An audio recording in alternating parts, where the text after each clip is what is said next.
Assalamualaikum warahmatullahi wabarakatuh. Waalaikumsalam warahmatullahi wabarakatuh. Selamat siang semuanya. Apa kabarnya? Alhamdulillah baik. Alhamdulillah, di siang yang berbahagia ini saya akan menceritakan dongeng yang berjudul Ciung Wanara. Judul buku Cerita Rakyat Ciung Wanara oleh Agus Abdul Haris Dodi Budiana. Penerbit Galuh Nurani.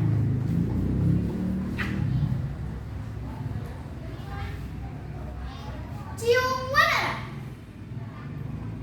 Dahulu kala, tepatnya di desa Karang Kamulyan, berdirilah sebuah kerajaan bernama Kerajaan Galuh yang dipimpin oleh seorang raja yang adil dan bijaksana bernama Adi Mulya Sang Hyang Cipta Permana Kusuma, yang mempunyai permaisuri yaitu Dewi Naganingrum.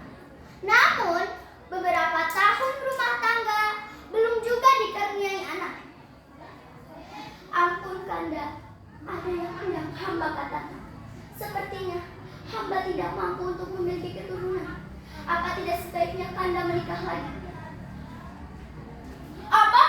Apa Kanda tidak salah dengar? Tapi Kanda, menikah sayang kerajaan Galuh tidak ikhlas Kanda menikah lagi. Permaisuri tidak henti-hentinya membujuk baginda raja, sehingga akhirnya raja menyetujuinya.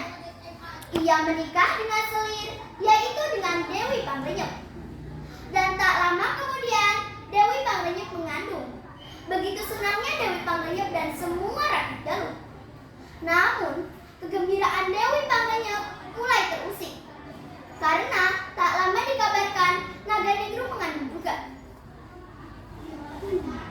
Bagaimana bisa Dewi Naganingrum mengandung?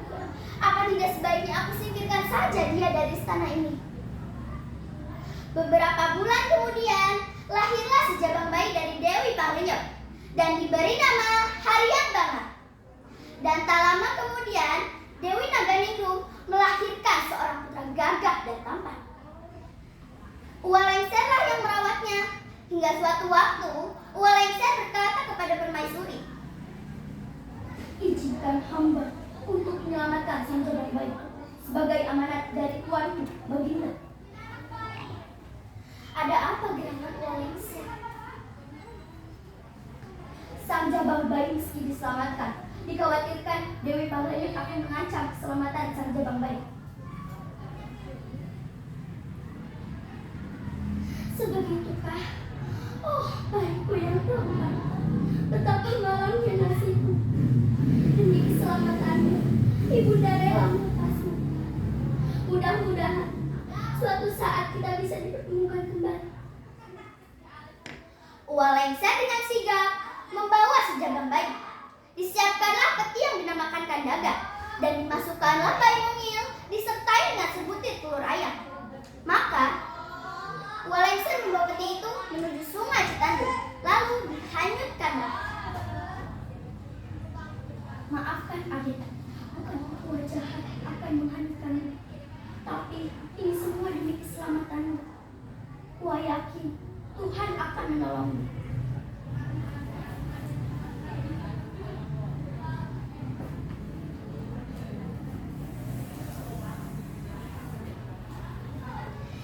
Diceritakan di Babakan bernama Geger Sultan, hiduplah sepasang suami istri tua berusia lanjut. Mereka adalah Aki dan Nini Balangantra. Adapun mata pencahariannya yaitu mencari ikan dengan memasang buku besar yang dinamai Badodot. Suatu hari, si Aki berjalan lesu, tubuh membungkuk tertatih-tatih. Ia mencoba menangkap hasil tangkapannya. Loh, kok berat sekali Badodot ini? Ada apa gerangan? Luar biasanya Badodot seberat ini. Ada peti nyangkut. Apa isinya? Berat sekali. Aku jadi penasaran. Buka yuk. Yuk. Lah adalah Gusti, bayi mungil. Ini ada sebutir telur. Siapa orang yang tega membuang bayi setampan ini? Sudah tak sabar ingin memberi tahu sini.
Menjelang malam, Nini pun selalu menimalnya.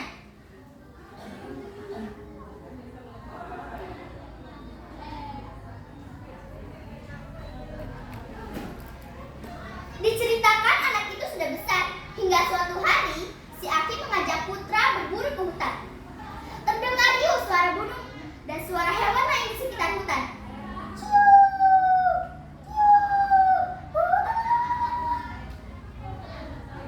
Aki, hewan apakah yang berbunyi dan berbulu indah itu?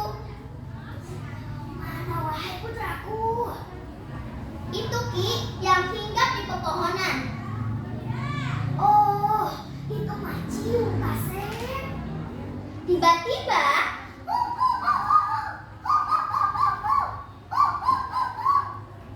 kalau itu apa Ki? Berbuntut dan loncat-loncat. Alah, mana dari Kasep? Oh, itu mah kera. Orang menamainya dengan sebutan wanara. Ternyata semua makhluk di dunia ini mempunyai nama ya Ki. Tapi kenapa aku tidak mempunyai nama ya Ki? Baiklah, kalau itu keinginanmu, mulai sekarang namamu adalah Ciwanara. Waktu terasa begitu cepat. Sang anak mulai tumbuh dewasa. Hingga suatu malam, si Aki memanggil Ciwanara. Wahai putraku, sudah saatnya kau pergi untuk berburu. Pergilah ke gunung padang dan serahkanlah telur ayam ini kepada kita satu lagi. Baiklah Aki, Nini, anakmu akan segera pergi ke gunung padang. Setelah merasa cukup berburu, Ciwanara berpamitan untuk pergi ke hutan dengan membawa seekor ayam jantan yang diberi nama si Jalak Harupat. Ciwanara tidak langsung pulang ke desanya karena dikabarkan di kerajaan sedang berlangsung sabung ayam. Suasana di istana sangatlah ramai, gemuruh sorak-sorak. Penonton yang datang dari pelosok-pelosok desa menambah semaraknya sayembara itu. Apalagi sejeling ayamnya raja yang tak pernah terkalahkan oleh ayam manapun juga. Ciwanara merasa tertarik untuk mengikuti sayembara itu. Ciwanara langsung menghadap raja. Tuanku, izinkan hamba untuk mengikuti sayembara ini. Jadi itu maksud dan tujuanmu? Benar, Baginda. Lalu apa taruhanmu untuk mengikuti sayembara ini? Hamba cuma menaruhkan nyawa hamba, tuanku. Baiklah, aku pun berjanji apabila aku kalah, maka setengah kerajaan Galuh ini menjadi milikku. Pertarungan pun dimulai. Sorak-sorai dan tepuk tangan penonton semakin ramai. Awalnya Sejalak Harupat terdesak dan hampir kalah. Namun tiba-tiba datanglah naga Wirung merasuk ke raga Sejalak Harupat.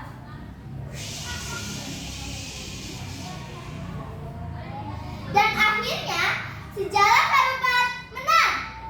Puji Wanara, puji Wanara. Ahuu. Akhirnya raja pun memenuhi janjinya. Ia memberikan setengah kerajaan Galuh menjadi milik Ciwanara, dan Ciwanara memerintah di kerajaan dengan adil dan bijaksana. Demikian cerita ini. Semoga bermanfaat untuk kita semua. Amin. Wassalamualaikum warahmatullahi wabarakatuh. Waalaikumsalam warahmatullahi wabarakatuh.